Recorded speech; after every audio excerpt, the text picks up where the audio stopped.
All right, sports fans, how's everybody out there doing? William Martin coming at you one more time here on YouTube with another edition of the 300 Pounds of Sports Knowledge Podcast. Now, for those who turned into Saturday night's wild card meeting between the New England Patriots and the Buffalo Bills, they witnessed something that we don't see that often, and that is a good old fashioned tail kicking for a team that's coached by Bill Belichick. The Bills dominated the Patriots from the word go en route to the 47-17 win of their rivals from the AFC East. Now, the Bills took the opening kickoff and marched right down the field for a touchdown, and then the floodgates opened up. We saw the Patriots try to respond. They looked like they were putting things together, and then rookie quarterback Mac Jones threw an interception in the end zone, and that was taken away from by Bills defensive back Micah Hyde. And then after that, it was game on for Buffalo. You look at Bills quarterback Josh Allen. He was 21 of 25 passing for 308 with 5 TDs and no picks. While on the ground, Buffalo bullied New England as they had 174 yards rushing.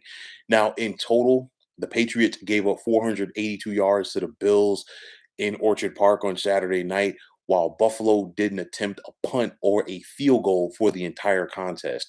McDermott, the Bills head coach, obviously saw something in the film that he knew his team was going to be able to take advantage of, and they did that.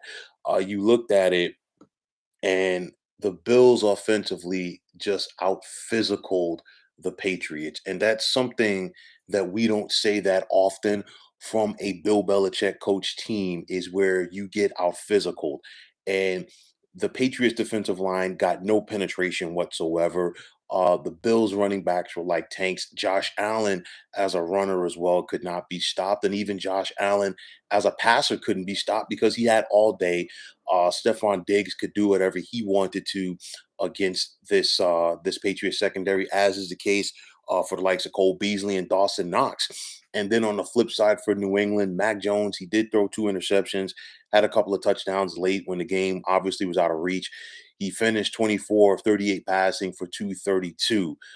Mac Jones was not able to make enough big plays for New England, but overall, he didn't have that much help because his defense didn't show up. The running game was non existent.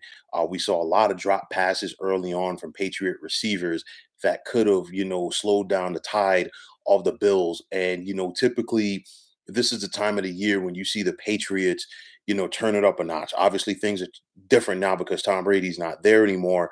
But nonetheless, this is the time of the year when the Patriots turn it up a notch and they play at their best. And that was not the case on Saturday night. And that's part of the reason why they're going home right now. Very rarely do you say it, but I'll say it again. Bill Belichick got outcoached. And that's something that you normally don't think of when you think about the future Hall of Famer.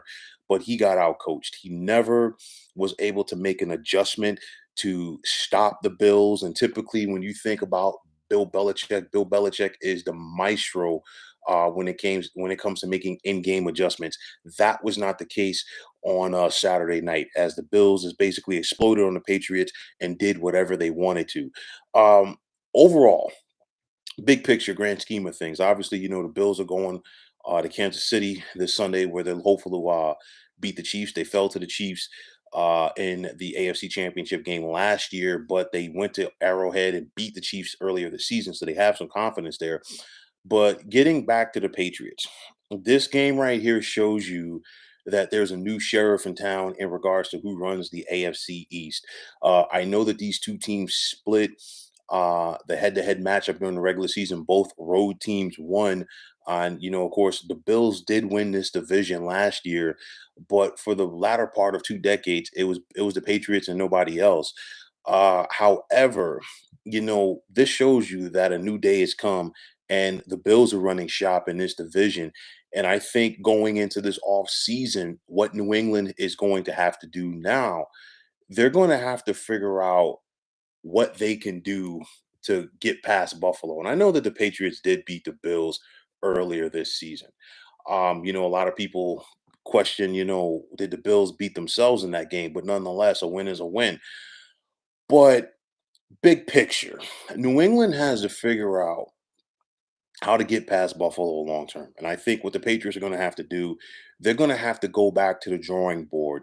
And Bill Belichick still has a very good squad. The Patriots did a lot of good things this season. They started off 2-4. They got hot and they cooled off at the end. Some of that can be attributed to Mac Jones hitting the rookie wall. Some of that can be attributed to the defense not playing as well either.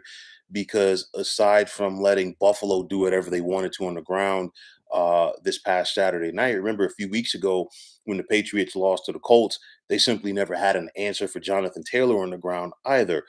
But nonetheless, the Patriots have to get back to a physical brand of football, and that's in the trenches, and that's on both sides of the ball. I think that is something that New England's going to have to look to in the offseason. Obviously, they upgraded the skill positions last year during free agency with the likes of John Smith and Hunter Henry at tight end. Kendrick Bourne was brought in, as well as Nelson Aguilar. But the bottom line is New England is going to need more speed and they're going to need more continuity. They're going to need more talent at the skill positions in order to give Mac Jones a chance.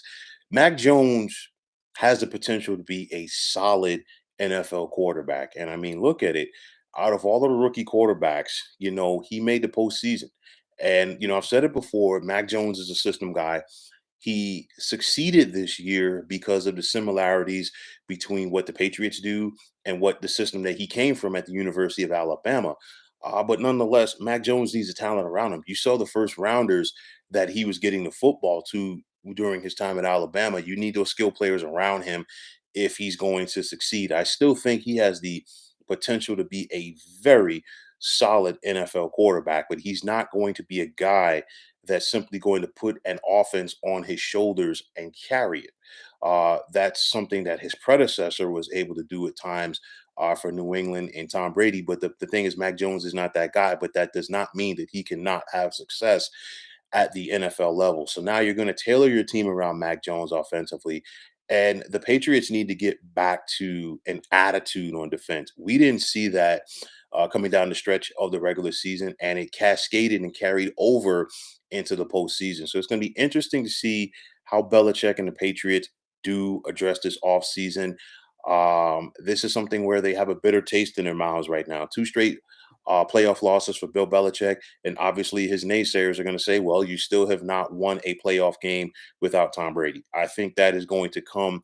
That narrative will change sooner rather than later. He will get a playoff dub without number 12. But nonetheless, this was a gut check for the Patriots. This was a wake up call for the Patriots. And now it's time to sit back and see how the Patriots adjust and adapt to things this offseason because they have to find a way to overtake the Bills in the AFC East. And I think this game also showed the importance of having a home playoff game, which means that you have to win your division. So that means the onus is really on New England to overtake um, Buffalo in this division. Let's see if they can get it done. The offseason has begun for the Patriots, and let's see how they adjust and adapt to the Bills in the AFC East. So, folks, that is going to wrap it up. And as always, I want to take this time out to thank you for tuning into the 300 Pounds of Sports Knowledge podcast here on YouTube. I want to take the time out to thank all of you fine folks out there for tuning in. And if you have not already, please feel free to subscribe to this channel. Now, if you are on Twitter, please feel free to follow me at 300 Pounds of Sports. And like I always say, if you follow me, it will be my pleasure to follow you right back. There's also the sports discussion group on Facebook at the Sports Depot 365. You can check it out, drop a line, and be a part of one of the better sports debating sites going on social media. So, once again, fine folks, my name is William Martin. I'm signing off, saying take care and have yourselves a wonderful day.